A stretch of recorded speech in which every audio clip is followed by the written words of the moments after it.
नीम करोली बाबा के जादुई कंबल के बारे में तो सुना ही होगा। उनकी एक कथा मैं भी सुना देता हूँ। ये तब की बात है जहाँ पे नीम करोली बाबा ने वृंदावन में एक हनुमान मंदिर का निर्माण शुरू कर दिया था। एंड वहाँ के लिए एक पंडित चाहिए था। एंड पंडित कौन रहेगा उन्होंने सोचा। एंड उन्होंने रैंडमली एक बंदे को पकड़ा एंड बोला कि एक नॉन ब्राह्मण था। उन्होंने एक्चुअल में रैंडम बंदे को पकड़ा था। एंड एक ब्राह्मण को बोला कि इसको जो भी वेद ज्ञान जो भी मंदिर में यूज होने वाली चीज़ें वो सब कुछ सिखा दो, क्योंकि इस आगे जाके उसको मंदिर वही संभालना है। तो फिर उसने बोला भाई मुझे तो कुछ आता ही नहीं, मैं तो नॉन ब्राह्मण हूँ, मुझे कुछ ये सीखना क्यों है ऐसा वैसा। बाबा ने बोला मैंने बोला है तो सब होगा। एंड फिर वहाँ पे एक बंदा आता है, मेन बंदा जो मंदिर को मनाने का मेन जो फंडिंग दे रहा था एंड वो वृंदावन वाले मंदिर के लिए। एंड देन वो आता है एंड बोलता है इस आश्रम में आता है। आश्रम में आके पूछता है भाई तू कौन है। तो वो बोलता है भाई मैं वृंदावन में अभी मंदिर बनने वाला है, मैं उसका पुजारी हूँ। तो ऐसा बोला। एंड फिर उसने बोला भाई तू तो नॉन ब्राह्मण है। उसने पूछा उससे भाई तू कौन है, क्या है, तेरा नाम क्या है। तो उसने बोला भाई ऐसा ऐसा नाम है ये है। तो बोलता भाई तू नॉन ब्राह्मण है, तू पंडित कैसे बनेगा। तो उसको डाउट आने लग गया भाई मैं मंदिर बना रहा हूँ इतना बड़ा और ये बंदा नॉन ब्राह्मण है, ऐसे कैसे चलेगा। तो इसको कोई वेद नहीं आते, ज्ञान क्या है, कुछ नहीं है इसके पास। तो उसने सोचा भाई है तो बस सही।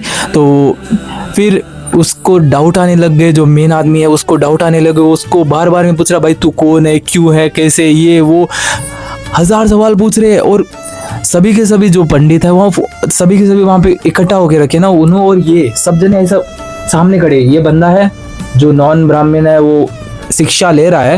एंड यहाँ पे 5-10 जने खड़े होके पूछ रहे भाई तू कौन है, क्या है, क्यों है, ऐसे वैसे। और उससे वेद के और सभी ज्ञान लेने लगते, पूछने लगते। एंड वो सभा में जैसे सब जने उससे सवाल पे सवाल पूछते हैं। तो वहाँ पे नीम करोली बाबा आते हैं। एंड बाबा बोलते हैं भाई इफ मैंने मनाया किसी को चुना है कि ये पंडित बनेगा वहाँ का, तो मैंने ऐसे तो चुना नहीं होगा ना। इसको सब कुछ आता है, वेद ज्ञान, और इसको गीता का कौन सा भी श्लोक पूछ लो सब आता है। एंड वो जो बंदा होता है ना मेन जो नॉन ब्राह्मण, वो मन में सोच रहा होता है भाई मुझे तो संस्कृत भी नहीं आती, मैं गीता कैसे पढ़ूंगा एंड मुझे श्लोक कैसे आएंगे। वो टेंशन में होता है एंड टेंशन में दिमाग खराब होता है। एंड जैसे ही ऑपोजिट वाले पूछते हैं भाई गीता का ये वाला श्लोक बता, वो तो ऐसा चौंकना हो जाता है भाई ये क्या करूं, मुझे तो आता ही नहीं। एंड उस स्ट्रेस में जैसे बाबा क्या करते हैं वो अपनी कम्बल ऐसा फटकारते हैं एंड उसके फेस पे जाके ऐसे लगती है वो नॉन ब्राह्मण के। जैसे वो कम्बल फटकारता है एंड वो पूछता है भाई गीता का 12वां एंड 11वां श्लोक तू बता भाई, पढ़ के सुना। तो उन्होंने बोलता है बाबा को बोलता है बाबा मुझे तो एक्चुअल में कुछ नहीं आता, कैसे पढ़ूंगा मैं। एंड जैसे ही वो बिना देखे शुरू हो जाता है 12 एंड 13 श्लोक बोलने लग जाता है, वो भी इतनी प्यारी संस्कृत में कि जो ऑपोजिट रहता है ना वो बंदा बोलता है भाई इतनी तो संस्कृत मुझे भी नहीं आती।